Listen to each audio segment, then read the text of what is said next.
Hi family, how are you all doing? Hope you are all doing great. Staying safe, and I hope you're ending 2020 strong. Yes, strong mentally, strong spiritually, strong physically. Welcome to another brand new video. Yes, this is Living Victoriously with Mirabel. Here we create Christian content, faith-based content that pertains to life and godliness, fashion, everything, how to live a victorious life in every sphere of our lives according to the word of God. Yes, so if there's something you're interested in, if you want to join a family of Christian create encouraging contents, go ahead, like, share and subscribe to the video. Yes, so today we're going to be talking about budgeting. Yes, we're going to be doing a paycheck to paycheck budget.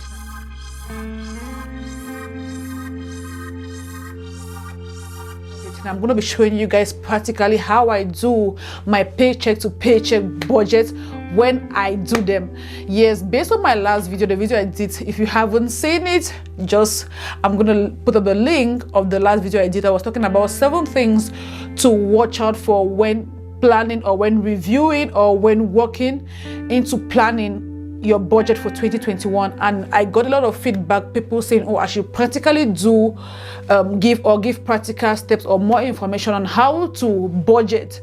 So today I decided to do a paycheck to paycheck budgeting, because most people live paycheck to paycheck. Most people live on your salary. So how do you budget your paycheck to paycheck so as to avoid some of the things I made mention? For example, so as to avoid overdraft or avoid taking loans or squandering your credit card, thereby risking to destroy your credit score. So we're going to look into it. But before we go into the practicals of doing a paycheck to paycheck, there's certain things that I want you to have in mind when trying to do a paycheck to paycheck budget.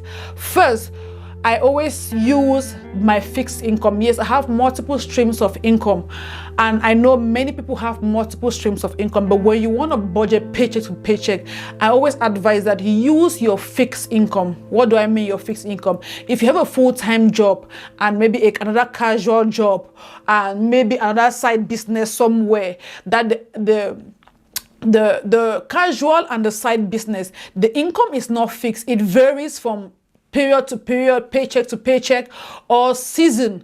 So I always advise use your full-time job, because you know that income is sure, that income is fixed. You can work around it. The second thing I want to say is, if you have come to a place where you want to budgeting is just being disciplined, knowing where you're putting your money, knowing where your cents are going. Knowing is also a way of evaluating your spending habit. You get to know, okay, where do I really spend more? Where can I adjust? How can I save more? Yes, and I feel like it's a means to walk your financial journey, so that in the future you are not stuck in that place where you are living paycheck to paycheck. You can be able to save and do other things, launch businesses, or do other things that will take you out of that space of paycheck to paycheck. The third thing I want to talk about is imputing your expenditures on a calendar. What I do is every month I impute my expenditures on my calendar. We all have dates that we have placed for our bills, like hydro bills, like fixed bill, car insurance. They are fixed date that we all know when those bills are due. So what I do is I impute those bills on the calendar on my phone a day or 2 before their due date. Why do I do a day or 2 before their due date? I do a day or 2 because when I impute them on my phone, the day in which I input on my phone is going to give me a reminder in the morning that, oh, this bill is due today. And because of that reminder, I'm definitely going to go into my account, make sure that there is money in my account to cover that bill the next day when it's actually due. I don't want to be caught by surprise, oh, this bill is due today, and maybe for some reason there is no money in my account. And we all know that most often when you do automatic withdrawal, and when the companies try to withdraw those bills from your account and the money is not there, the bank charges you. Yes, the charges could be up to $50 for them trying to withdraw your bill and you don't have money in your account. So to avoid that, I always put in my bills a day or 2 before the actual due date. That being said, let's go into the practicality of this. Yeah, so come along with me. So when doing a paycheck to paycheck budgeting, some people use spreadsheets, some people use budgeting softwares. There are many online, but because, for example, like the ones you're seeing on my screen, but because we're doing a beginner's budget, paycheck to paycheck budgeting, I'm gonna be showing you guys how to do it practically, like on a sheet or an expenditure sheet, or you can just draw lines on a book like this one and do it. Like if you are really starting, there is no need buying a budgeting binder or spending money. You could just buy a $1 book like this and do your budgeting on it. So I began by, I'm going to show you guys my calendar when I talked about imputing your bills on your calendar. And there was one thing I did not share. If you look at my calendar, I hope you can focus. Okay, if you look at my calendar, one thing I try to do is I try to spread my bills throughout the month. I don't put my bills like the last 2 months, the last 2 weeks of the month. I feel like it makes it so heavy on that last paycheck. So I try to spread my, look at it, I kind of spread my bills throughout the month so that it helps me to budget. It helps just losing the financial burden on one pay check or one pay period. So I'm just gonna be doing, so if you look at it, if you do bi-weekly paycheck, so you realize that maybe this month of December your first pay was on the 11th and the next one is going to be on the 25th. So I'm going to be doing an 11th to 25th budgeting for this period. So let's go. I already did it on a sheet of paper. So this is what it normally will look like. I'll write the heading, budget for the period December 11 to 25th 2020.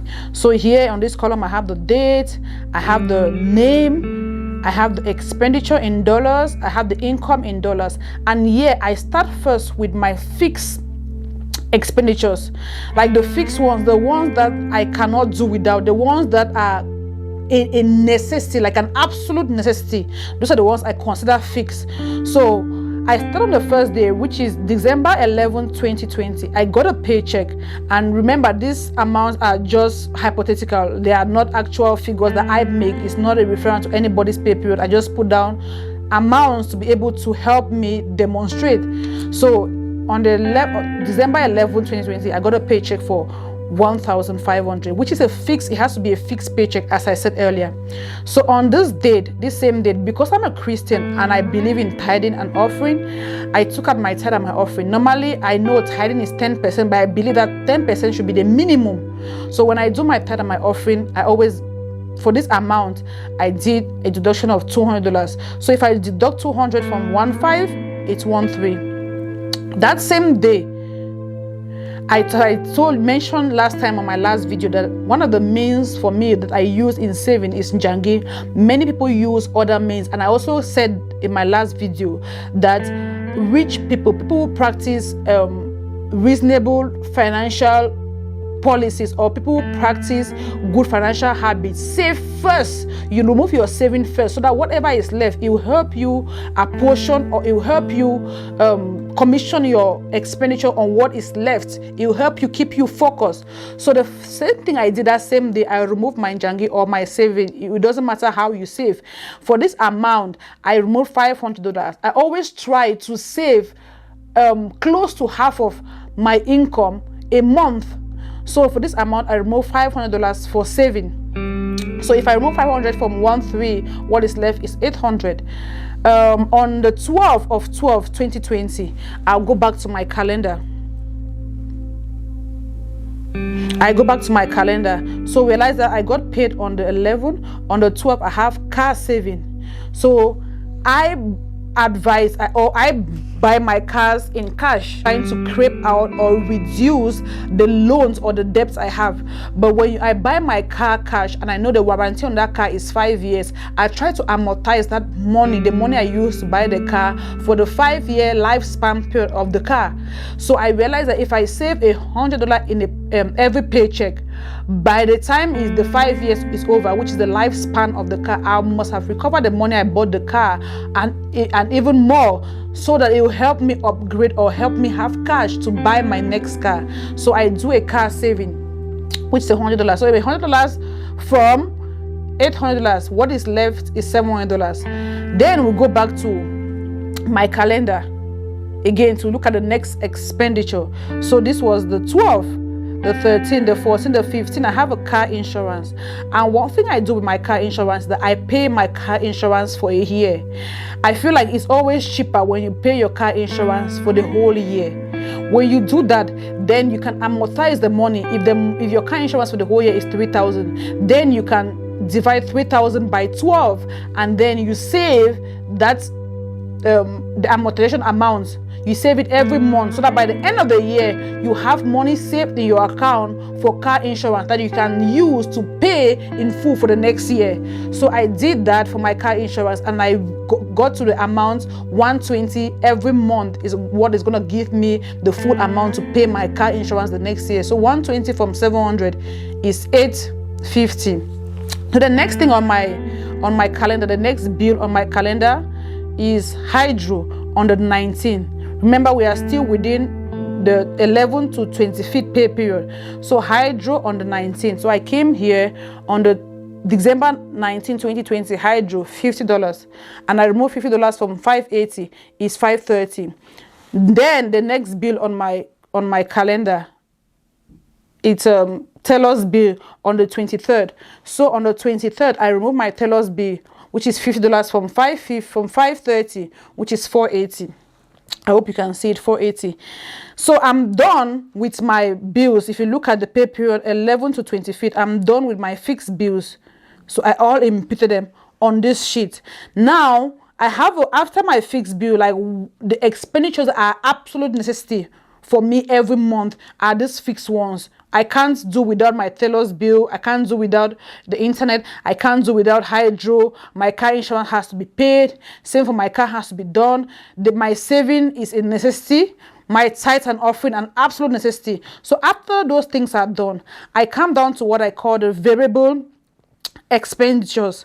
So variable expenditures, why are they variable for me? Variable in the terms that if I don't have enough money, or if I'm to alter or shift something, if I'm going to cut down for any unforeseen circumstance or something happens, I know I can easily cut down from this area because this area is fixed.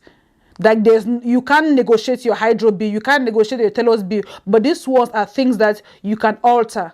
So that's why I call them variable.